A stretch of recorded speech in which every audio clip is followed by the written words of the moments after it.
పైన కనిపిస్తుంది 500 crores value ఉన్న రెడ్ సన్ డైమండ్. ఇది ఇండియాలోని ఒక మ్యూజియం లోకి వస్తుందని తెలిసి కొంతమంది కరెక్ట్ టైం చూసి కొట్టేయాలనుకుంటారు.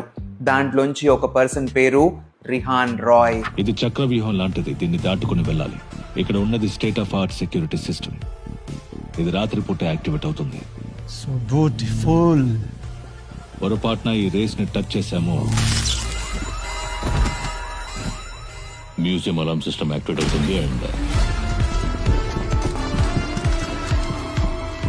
రెడ్స్ అన్ని బయటికి తీయడం తర్వాత మనం కూడా ఇక్కడి నుంచి వెళ్ళడం ఇంపాసిబుల్. ఈ మూవీ పేరు జ్యువెల్ థీఫ్, తెలుగులో అవైలబుల్ ఉంది. Saif Ali Khan trade mark humour తో హై ప్రొడక్షన్ వాల్యూస్ ఉన్న క్లాసిక్ హైస్ట్ స్టోరీ ఇది మీకు రేస్ ఫ్రాంచైజ్ ని గుర్తు చేస్తుంది. అసలు ఈ రెడ్ సన్ డైమండ్ హిస్టరీ ఏంటి? హై సెక్యూరిటీ ఉండగా దాన్ని ఎలా దొంగతనం చేస్తారు? అసలు సైఫ్ అలీ ఖాన్ దొంగలా ఎందుకు మారాడు? ఫైనల్లీ 500 crores వాల్యూ ఉన్న ఆ డైమండ్ ఎవరి చేతికి వెళ్తుంది? వీటన్నిటి గురించి తెలుసుకోవాలనుకుంటే జ్యువెల్ థీఫ్ మూవీ చూడాల్సిందే. తెలుగులో అవైలబుల్ ఉంది, నెట్ఫ్లిక్స్ లో స్ట్రీమ్ అవుతుంది. International back drops, stylish costumes, polished presentation మిమ్మల్ని ఖచ్చితంగా ఇంప్రెస్ చేస్తుంది. జయదీప్ గారి యాక్టింగ్ బ్రిలియంట్. మూవీకి అదొక పెద్ద స్ట్రెంగ్త్ అని చెప్పొచ్చు. సెకండ్ హాఫ్ లో అయితే అన్ఎక్స్పెక్టెడ్ ట్విస్ట్లు, నోస్టాల్జిక్ మసాలా ఎలిమెంట్స్, ఇంకేం కావాలి చెప్పండి.